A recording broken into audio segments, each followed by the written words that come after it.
Good afternoon. This is Ashley Golden, the Assistant City Manager with the City of Oxnard. In this presentation, I'll be covering a preview of the fiscal year 23-24 budget recommendations. Get comfortable. This is a long presentation, but a very important presentation. First, I'll provide a very brief summary of Budgeting 101, followed by where we are, where we should go, but where we are forced to go. Finally, followed by the preliminary recommendations for the upcoming year's budget.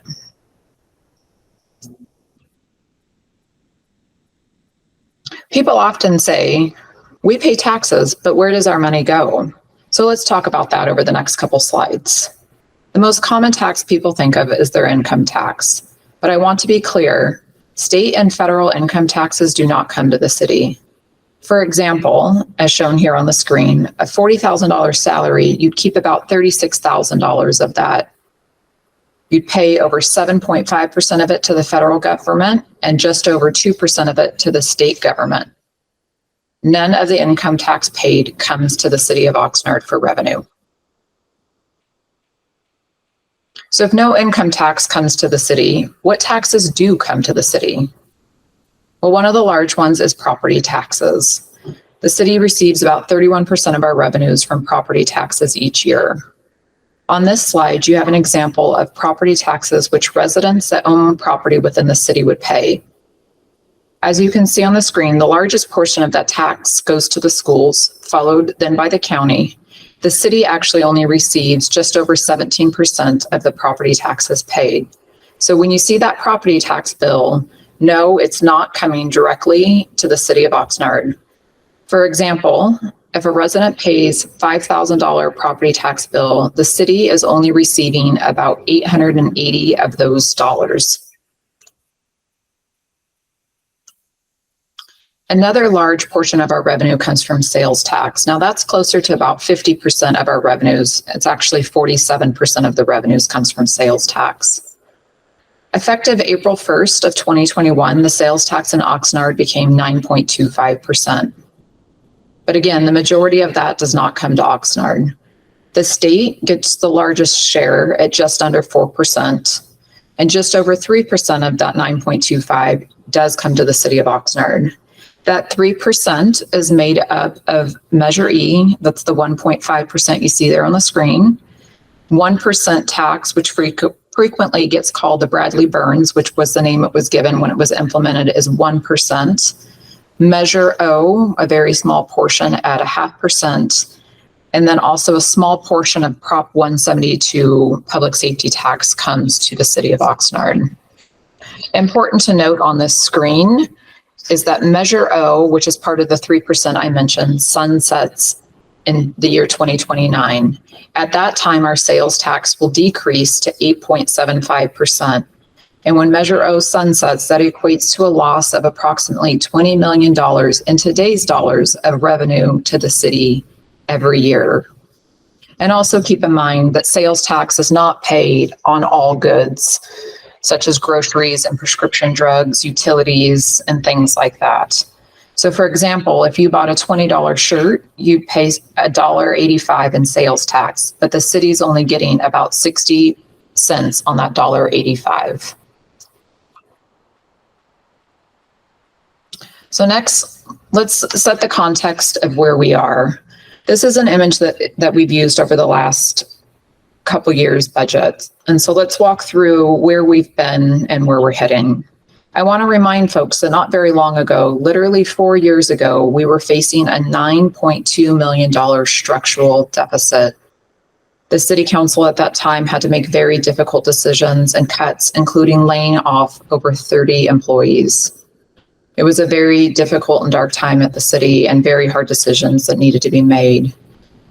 We've worked through that, including withstanding a global pandemic. And thankfully for the voters, and thank you to the voters that had enough confidence to give us Measure E, which has helped us climb our way back out of the hole. And you can see that in our recovery years, 2021. Starting in fiscal year 21-22, council was able to approve restoration budgets again. Thank you for the Measure E of making that possible. For example, investments were made in community policing, recruiting new officers and firefighters, restoring proper maintenance of the parkways, medians, trees, streets and alleys, restoring our youth and senior programs, improving our permit process, and investing in cybersecurity. In addition to climbing out of that hole, the council approved 5-year priorities, which provides clear direction on investments and restoration efforts. And the city has continued to improve our credit ratings. Improving our credit rating is very important because it lowers the cost of finance infrastructure to the community. Now, while we continue to make improvements and climb out of that hole, there are also setbacks that have slowed us down and continue to slow us down. External factors such as supply chain disruptions, labor shortages, inflation, and the newest Aaron Star bonding litigation affect how quickly we can restore services, complete, or in some cases even start projects. In addition, we also need to plan ahead for 2029 when Measure O sunsets, which again will eliminate approximately $20 million in revenues annually. But despite all these external factors, we've been making adjustments, maintaining stability, and planning for the future. So in this year's restoration budget of year 3 for fiscal year 23-24, it's still a positive budget, meaning for a 3rd year in a row, we are not facing any budget or service cuts of any kind. It's simply a question of what we can afford to restore and invest in the upcoming year.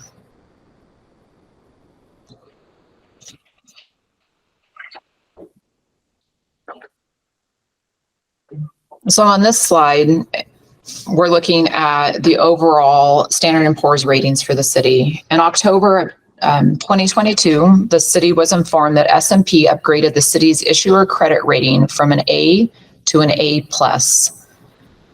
The report also revised the city's long-term rating on the city's lease revenue bonds from an A- to an A, the city's gas tax bond rating from an A+ to a AA-, and assigned a stable outlook to all 3. The new S&P ratings mark Oxnard's 5th upgrade by S&P in just the last 12 months. The pluses and minuses that you see on the screen illustrate variation within the rating scale for investors to evaluate our credit risk. The plus is an indicator that the city should explore what improvements need to be made to achieve a possible upgrade. And a minus indicates financial need to be closely monitored so a city is not downgraded in the future. I'll touch on this a bit later in the presentation, but our goal is to move to a AA rating. Doing so will save the city and therefore the residents a lot of money in the future and over time when we issue debt. Again, more on this later in the presentation.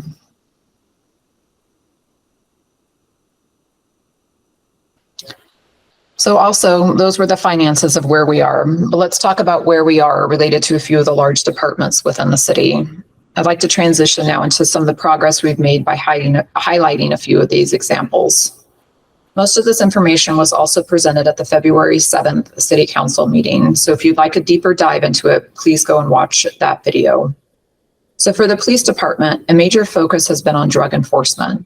This past year, the police department has investigated over 20 prominent narcotics dealers, served 76 search warrants, investigated 2 human trafficking cases, which resulted in multiple arrests, and they've also collaborated with the Ventura FBI office to investigate 6 narcotics trafficking and money laundering cases. Finally, in 2021, the Drug Enforcement Unit seized over $1 million of methamphetamine and over $900,000 worth of fentanyl, as well as 39 firearms. These are some amazing accomplishments and statistics. So sometimes we hear complaints about police not providing timely responses or not catching all the speeding or running of stop signs and stoplights. And it's not that those things are not important, but as you can see here on the slide, sometimes they're doing some other work that may be a bit more urgent. So moving on to the fire department in terms of responses. You can see here that they've received over 20,000 calls for services, which is an increase of 1,226 calls from the year before. They had over 30,000 unit responses to all types of calls, responded to 774 fires in 2022, of which 218 of those were structure fires, as well as responded to 13,000 medical incidents. So as you can see, they're an extremely busy department. If you would like to learn more about the fire department, you can view an appointment item from our April 18th, 2023 council meeting, where the fire chief went into a deep dive on the department accomplishments. So some statistics regarding homelessness from 2021 through 2022. We have permanently housed 132 individuals. Our street outreach team averages 147 engagements with homeless persons each month, and we cleared the encampments from the Halico site again. Yes, again. Unfortunately, that is an area that we will continue to have to monitor. Lastly, some highlights from Public Works. This slide demonstrates the amount of work that we could not do before Measure E as it relates to parks, medians, and trees, and what we can do post Measure E. So as you can see on the screen, prior to Measure E, the city did not have resources to perform the required maintenance for parks, mowing, tree pruning, servicing trash cans, cleaning restrooms, and gopher control and repairing irrigation prior to Measure E. But with Measure E, we've been able to set a clear schedule for these items. Also, an important role that Public Works plays for the city is our restoration of street paving. The Public Works Department has been working steadily to tackle the lowest rated streets and alleys in Oxnard. Streets are measured by a pavement condition index, commonly referred to as PCI, which ranges in a score from 0 to 100, with 0 representing a failed road and 100 being a brand new road. Prior to Measure E, Oxnard had a streets and alley PCI of 63. The city's current PCI is 66. The proposed fiscal year funding for 23-24 is $20.8 million, and that will only be maintaining our PCI of 66. Unfortunately, due to an active bond litigation in the upcoming fiscal year, staff cannot recommend investing at a higher amount because we would have to pay for that out of cash, which would impact our ability to fund other essential services. So this level of funding that we are recommending will simply maintain a PCI of 66. It does not increase the PCI towards the council's goal of 70. So a little bit more about PCI. Here's a snapshot of the PCI scale featured on the left-hand side of the screen, and the pavement and age along the bottom of your screen. As I mentioned, Oxnard's current PCI is 66. So we are considered fair by the left-hand side's PCI rating and at a 75% of the lifespan of our streets. Based on a number of factors, our council has determined that we should strive for 70 PCI in Oxnard, which would put us near the good category for all of our streets and alleys.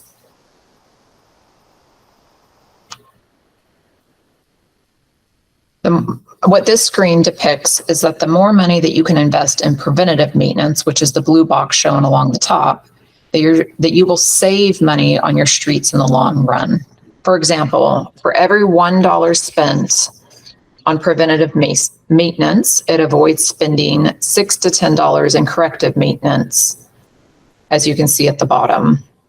The lower that your PCI drops, the more costly it is for repair, and the sooner you have to repair or reconstruct streets. What is important to get from these last couple slides is that you want to establish and maintain a higher PCI to increase the lifespan of the road and save money over time. Unfortunately, the bonding litigation will prevent us from improving the PCI unless council chooses to cut other essential services in the city. We simply cannot afford, nor would we recommend, cash funding an asset that serves multiple generations over time. Our Public Works Director will be available at the Finance and Governance Committee as well as the council meetings and can dive into this topic deeper if you would like. Next is a reminder of the City Council's established priorities. Shown on the screen are the 5 overarching priorities. These slides have been widely available over the last few years, so I won't spend too much time on them. However, the main categories are quality of life, economic development, public safety, infrastructure and natural resources, and organizational effectiveness.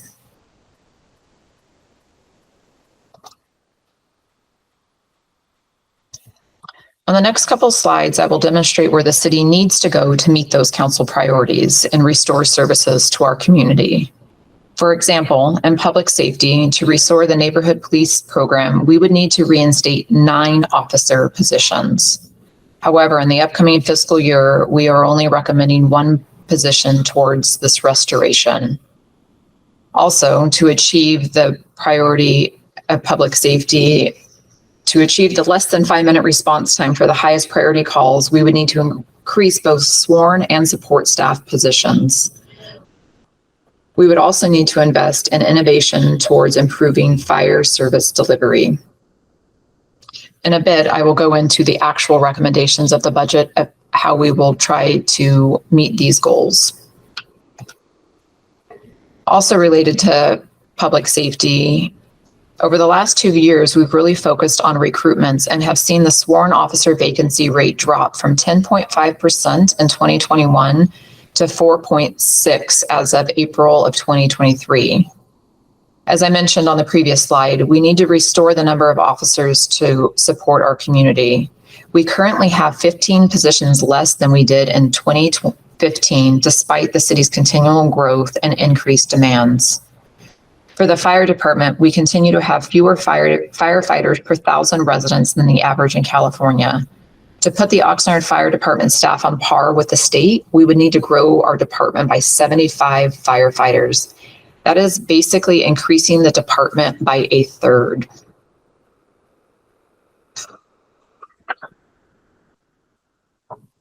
So as it relates to street paving, which I know I've already spent a fair amount of time talking about, but it is extremely important within the city to maintain this asset. So I spent a fair amount of time talking about streets and our current PCI of 66 and the amount of funding needed to maintain that PCI and why investing is so important. But I do just want to point out, if it were not for the Aaron Star bond litigation, we would actually be recommending spending more money towards streets. 29.5 million in today's dollars is what would be needed to reach a PCI of 70 over the next 5 years. But we would not recommend spending that out of cash. We would recommend the majority of that be spent from bonds. But because we are having to cash fund the streets and alley work this year, we are only recommending 20.8 million, which will only maintain the current PCI of 66. So a few more slides on where we should go. Now, these are not as visible to the residents, but are so important for our ability to continue to provide services to our community. So I'm just going to touch on a few of the key financial principles. And it's important that we strive to meet and improve in all 7 of these areas over time. They will be essential to meeting the council priorities. So the first one is maintain fund balance. So as a best practice, the Government Financial Officers Association recommends that cities maintain a fund balance in the general fund of 16.6%, which is 2 months of operating expenses. In the fiscal year 1920 budget, you may recall that the city recommended reducing the fund balance policy from 18% to 12%. But in the budget message, the city manager wrote, quote, "I propose to reduce the target level to 12% for the time being, with a goal of eventually increasing the target back up to something less than 18%. End quote. The time for the increase is now, and the target should be 16.6% in accordance with the Government Financial Officers Association's recommendations. We will propose this change in the upcoming budget with an increase to the 12% at an annual rate of 1% every year until we can reach the 16.6%. The next key financial principle is debt capacity. The next, budget flexibility. The fourth, financial performance. The fifth, management. The sixth, cybersecurity. And the seventh, financial reporting. So all 7 of these elements are essential, and we will go into more detail at the budget meetings themselves. But what's important to note here is that these are all key factors, not only for good financial principles, but also increasing the city's credit rating. So where we should go through hitting those core financial principles is to achieve an increase in our bond rating to a AA. And this is extremely important because not only is this an indicator of the city's ability to manage city funds, but it also positively affects a variety of options that would allow the council to make other funding recommendations. So we're, as I said, aiming to increase the city's S&P rating to a AA. The financial principles on that prior slide, along with increasing our credit rating, are important to lower our financial risk, lower the cost to finance infrastructure, increase capacity to debt finance infrastructure, give council access to funds to delivering services to residents, create more financial flexibility over the long term, allow us to weather a downturn in economy, and create credibility with residents regarding the city's ability to manage taxpayers' money. Now, there's a critical crossover between the key financial principles on the prior slide and reaching an AA rating, commonly referred to as a AA rating.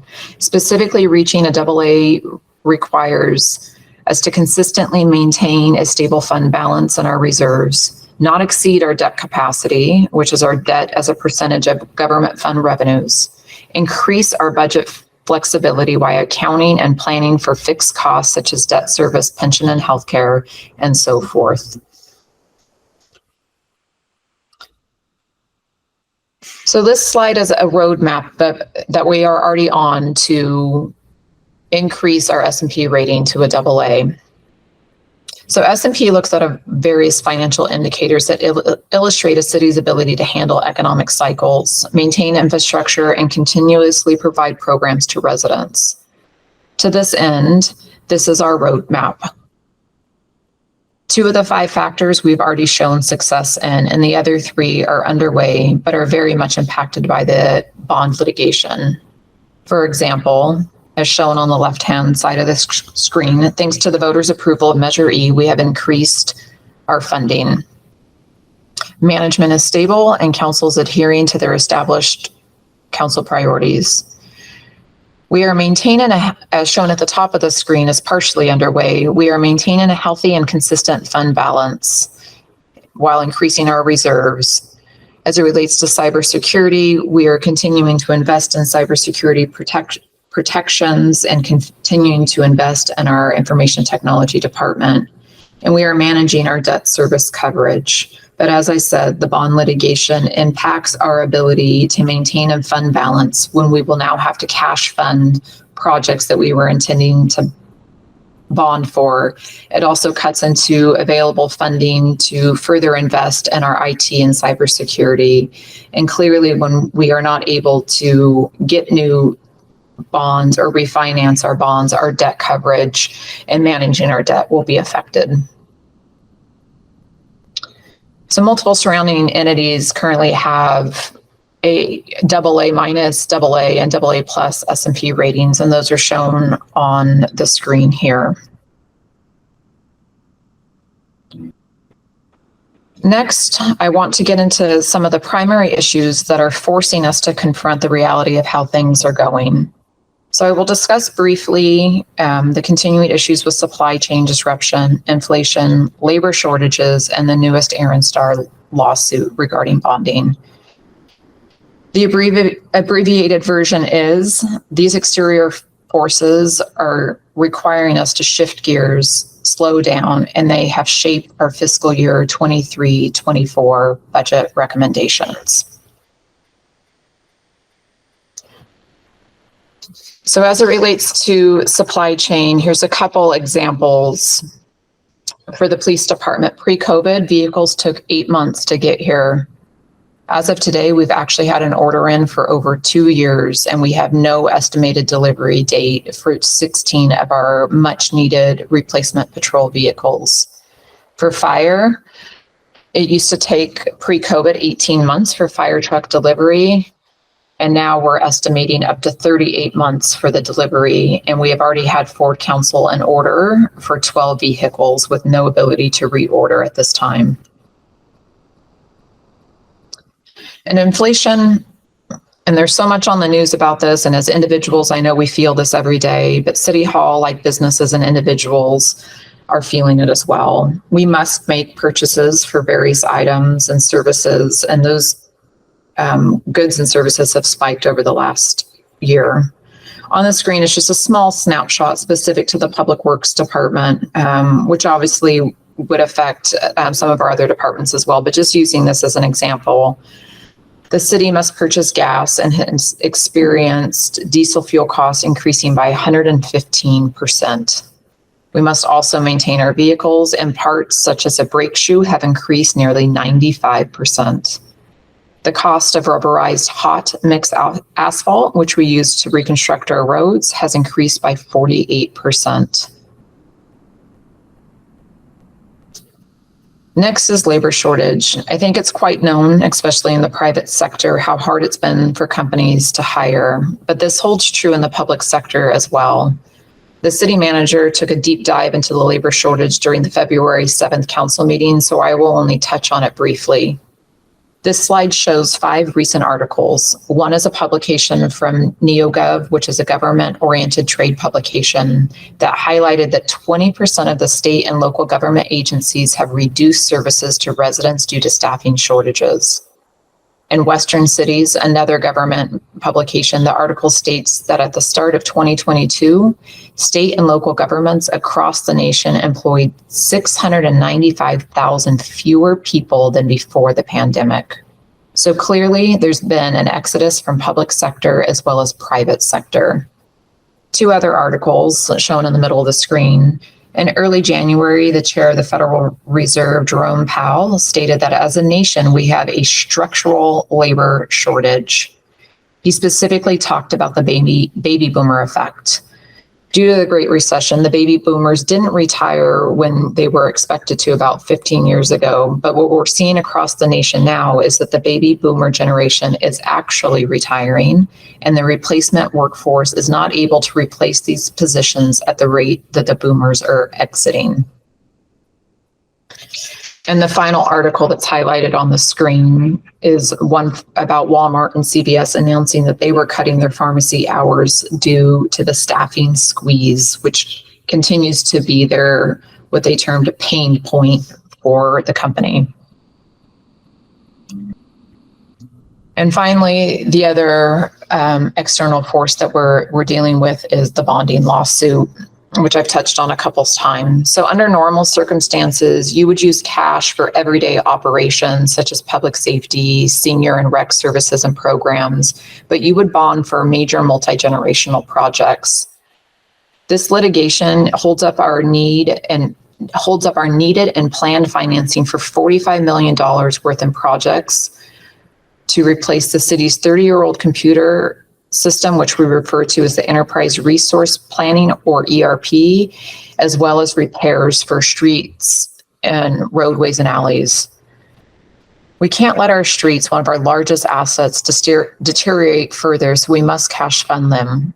The one-time monies that we are recommending that the council put towards streets specifically, not the alleys, but the streets, is about $15 million alone in this upcoming fiscal year. There's also another $3 million in cash that we are recommending that the council spend on the ERP project. We would not be making these recommendations if we had been able to secure the bonds. So combined, that's approximately $18 million on just these 2 projects that could have gone towards restoring youth and senior services, parks projects, or emergency response efforts. But instead, staff is forced to recommend spending cash on these essential projects.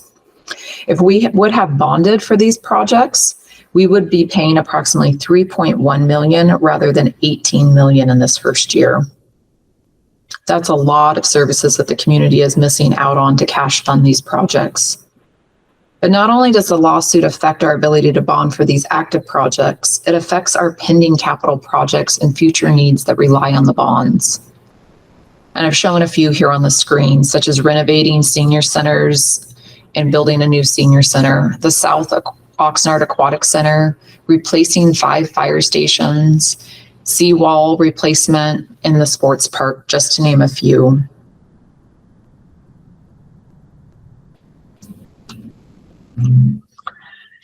So in essence, what this means and what this slide depicts here is that our needs in the community are greater than our budget. We can only afford this much, meaning the small blue in the circle in the upcoming budget, but the community needs and deserves more, which is represented by the yellow circle on the screen. So finally, the part that you've all been waiting for, what are we recommending for the fiscal year 23-24 budget? The last 2 years, we've presented what we referred to as 3-year restoration plans. As presented to the City Council on February 7th, due to many factors and the challenges I've already discussed in the previous slides, we recommended extending these restoration budgets from 3 years to 5 years. This is a modification to only our timelines to implement the council priorities. It is not changes to the actual council priorities. I want to make it clear that we're staying on the path that council set for us, but due to staffing shortages and supply chain issues and inflation and bonding litigation, it will take us longer to accomplish these goals. So despite over $15 million in general fund department requests for the upcoming fiscal year, due to the impacts of the bond litigation, as well as the Metro weaning schedule and the other impacts that I've already discussed, we're only recommending $3 million in what we refer to as ongoing costs as part of our 3-year restoration budget. So some examples of what we are not recommending funding include restoring additional youth and senior programs such as swim and gymnastics classes, additional fire department personnel, and additional parks personnel to perform the maintenance and capital work. So the screen before you here shows the overall recommendations for the departments for increases. Now this includes what we refer to as ongoing general fund cost as well as one-time cost, and it's representative of only those departments which are receiving that we are recommending more than $100,000 change to their budget. So you'll notice that there are 5 departments listed on the bottom of the screen: finance, human resources, the city manager's department, city attorney office, and city clerks that show no dollar amount. However, that does not mean that they are not receiving any or not being recommended for increases. For example, the city clerks will actually be recommending a new position there, but it does not hit the $100,000 threshold as indicated on the screen. So in the police department, which would be receiving or recommending the highest investment at just over $1 million, that would be for 6 sworn positions and 5 non-sworn positions, as well as just under $400,000 towards the increase in the animal services contract that we have with the county. For IT, this represents Microsoft Enterprise Agreement cost, as well as one-time equipment costs that are necessary, software programs, and some reclassifications of vacant positions within the department. For Public Works, at just under $700,000, this includes $300,000 for the council's newly adopted speed hump program, additional funding for right-of-way investments because of the cancellation of the county's work release program. We will need to fund that program, which will cost us more money than partnering with them, with the county. It also includes $100,000 for right-of-way striping and a couple reclassifications of positions. For the fire department, this dollar amount of just under $250,000 reflects the addition of an assistant fire chief position. Currently, there is 1 chief and then 1 assistant chief. This will give them a second assistant chief, which will more closely replicate the operation and the makeup of the police department and allow them to better manage and divide up the administrative side of the fire department services. Within the housing department, we're proposing an investment of $412,000. $200,000 of this would be for consulting services related to the rent stabilization program. Another $200,000 is related to a one-time cost associated with various encampment cleanup efforts throughout the city. And a small portion of that is for the grants management unit within the housing department. For cultural and community services, the $139,000 reflected on the screen is for 1.5 positions within the library. In community development, the $552,000 represents $500,000 for consulting services to augment staffing as we continue to experience a high vacancy rate in the department. And the other $52,000 of that is for reclassification of a vacant position to support our sustainability efforts in the city. For the billing and licensing department, the $100,000 represents consulting services as a one-time cost to implement our InterGov implementation.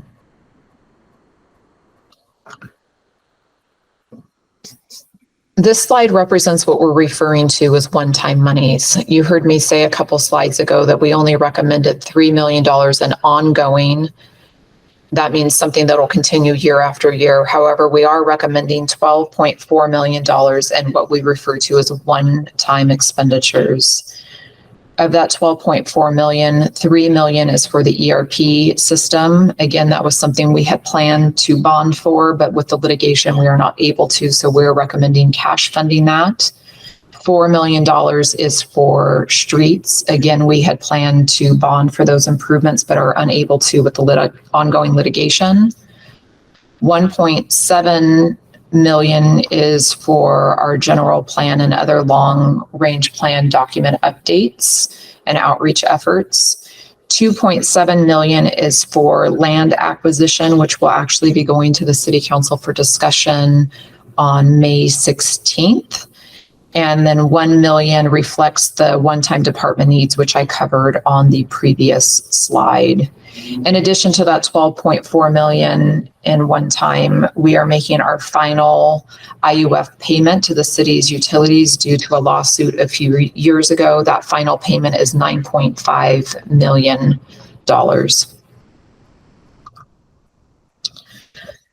So I'll cover a couple slides here about our continuing efforts and a few of the larger departments. So regarding the police department, you can see on the screen here our restoration efforts over the last 2 years and what we're recommending for year 3. A major component of the restoration efforts in the police department requires additional staffing. And so this year, as I already mentioned, we are recommending just over $1 million to continue to restore the number of sworn officers and also fund the support staff needed to assist with non-emergency calls, oversee police records, hire investigation specialist that would support our sworn officers. This restoration includes, as I mentioned previously, 6 sworn positions and 5 non-sworn positions, as well as funding for the animal service contract. And I want to point out again that these are truly restoration. This is not expansion of services. The 6 sworn officers we are recommending in this budget will still leave the department at less than 8 sworn positions that they had back in 2015. So for our fire department, as I mentioned previously, we're recommending an investment of $247,000 for a new assistant fire chief position. You can see in the first and second fiscal years, our restoration budgets of fiscal year 21-22 and fiscal year 22-23. We also invested within the fire department to help catch them up on some of the staffing needs. There was a lot of vacancies during the time of COVID. In addition to the general fund investment of $247,000 that we're recommending, you'll also notice on the right-hand side what we refer to as one-time projects out of the Measure O fund. And their Measure O fund projects that we're recommending total $346,000. And I'll cover those in more detail in a couple slides. So for Public Works, you can see in fiscal year 21-22, we had a heavy investment of just over $10 million to catch us up and support some of the CIP projects and deferred maintenance, as well as addressing the deferred maintenance for our parkways, medians, trees. We are continuing those efforts. And in fiscal year 2022 and 23, again, a large investment to continue the work that we had started on our parks and medians, and tree trimming as well, and continue to invest in streets. But for this fiscal year, as I mentioned earlier, we will be recommending funding for speed humps, right-of-way cleanup, and right-of-way striping. There's also Measure O one-time projects for the Public Works Department. As I've covered a couple times now, we'll be recommending $10.5 million in investment in streets.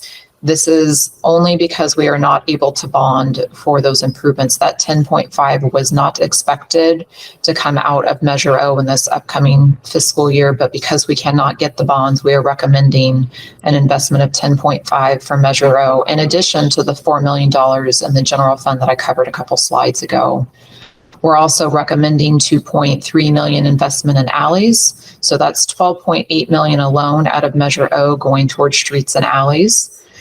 There's also a couple other one-time investments listed here on the screen, and I'll cover them in a couple slides as well. $425,000 for improvements at West Village Park, $800,000 for a facility backup generator, and $80,000 for a portable stormwater pump.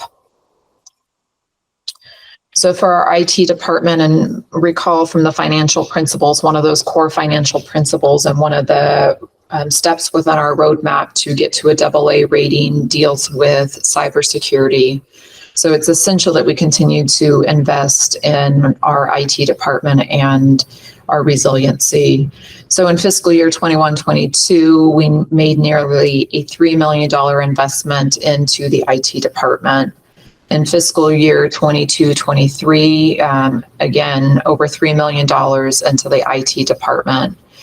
And as I mentioned on the slide where I talked about that there were over $15 million in requests from the departments, this was a department that requested a lot more money than we're able to recommend.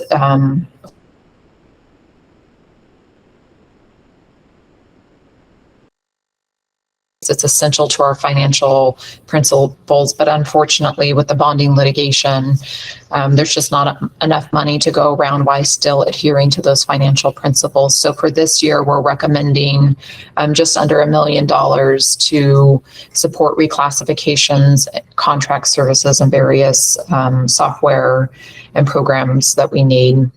In addition to that, just under $1 million, we are recommending an investment from the Measure O and one-time funds of $1.27 million. IT is a department similar to community development that has experienced a very high vacancy rate, and this money is essential to be able to bring on contractors that can help with the work until we're able to fill those vacant positions. So Measure O, I talked about that earlier in the slide that deals with sales tax. And anyone that follows City Hall knows that Measure O will sunset in 2029. And this is one of the most important things to discuss when we're approaching the budget. We need you to understand that we really are looking out many, many years and being fiscally responsible. And what I mean is we're not just planning for today, we are planning for 2029 in mind. If we don't plan for that, you really will have a financial cliff. Measure O brings in $20 million annually, and that's in today's dollars. So if we don't plan for Measure O sunsetting, you will literally fall off a financial cliff at that time when we stop getting those payments. So to plan for this, back in 2022, the Measure O Committee and the City Council approved what we refer to as a weaning schedule. And what that does is it gives you a gliding path to when that sunsets rather than a $20 million cliff. And again, that's $20 million annually. So last year in the Measure O weaning schedule, we moved the Fire Station 8 operations to the general fund. And per the weaning schedule this year, we are recommending moving the community policing, which is 16 full-time equivalent positions, as well as our homeless shelter program operations out of Measure O into the general fund. In addition to the weaning schedule, we are also recommending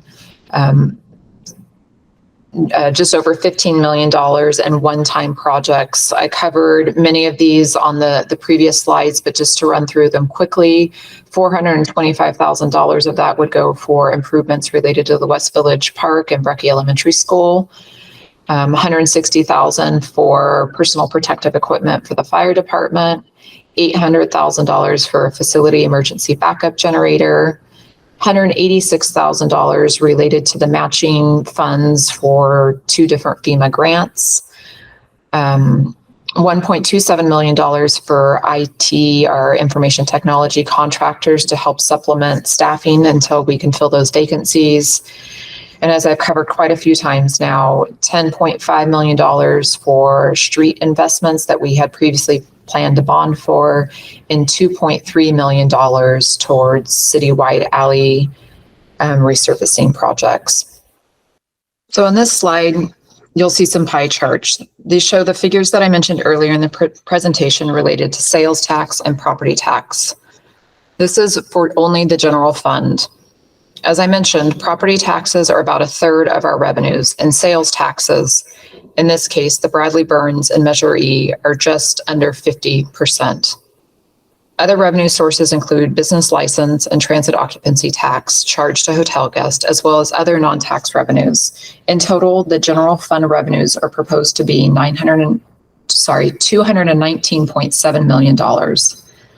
On the right-hand side of the slide are our recommendations on how to allocate the general fund by department. We are proposing $231.5 million in expenditures, which is more than the revenue we are expecting. I want to be clear, this is not a structural deficit. This is only for fiscal year 23-24 for one-time needs, such as the final IUF payment and cash funding streets due to not being able to obtain bonds. Again, I want to repeat, this is not a structural deficit. So in regards to the expenditures, you can see that public safety is a big portion of the expenditures, especially when you combine police and fire. But as I went over previously, both these departments are significantly understaffed as compared to other agencies. Even with the addition of new police officers this year, they will still be under staffing levels from 2015. And as I indicated earlier with fire, to be on par with the average, the state average, they would need to add 75 firefighters. Another large expenditure shown on the pie chart is within the Public Works Department, which is where we're proposing to fund $4 million in streets projects in this fiscal year. You'll also see a small asterisk on the bottom related to landscape maintenance districts. That's a pending approval by City Council. That would not change any of the actual percentages shown in the pie chart. However, it could change the $231.5 million shown under expenditures. So this is an overview of all of our funds. We're proposing $525.2 million in all fund revenues. Enterprise funds make up about 1/3 of the revenues, and the other large share is the general fund. On this slide on the left-hand side of revenues, you'll also see the half-cent sales tax at 4%. That's related to Measure O. For expenses, we're proposing $604.8 million in all fund expenditures. The general fund is about 1/3 of the total expenditures for the city. Finance staff as well department heads will be at the meeting to provide any clarifying questions you may have related to these percentages and expenditures. You'll see notes at the bottom of this page related to our capital improvement project expenditures. As the city manager unveiled at the February 7th council meeting, 2023 is the year of the tortoise. The tortoise is renowned for both its wisdom and longevity, and even in Western culture, we all know the children's story of the race between the tortoise and the hare. And we also all know who wins in that race. In Oxnard, it's not going to be the year of the rabbit, it's going to be the year of the tortoise. We're going to move with purpose, but it's going to be really slow. So that finishes the presentation. Thank you for those that stuck through to the end here. Below, on the screen here, you'll see the upcoming meetings, which include the Finance and Governance Committee meeting on May 23rd, followed by a public hearing at City Council on June 6th. With the various amounts of input at both those meetings, ultimately, we plan to come to City Council on June 20th for recommendation to adopt the budget. We'll be pushing this video out as far and wide and as frequently as we can, in the hopes that many people will take the time to review the budget preview and provide feedback, input, ask questions, and provide comments at the meetings that we have listed here on the screen. So with that, thank you very much for making it through. I hope you got comfy like I recommended at the beginning of the presentation, and we hope to see you at these meetings. Thank you.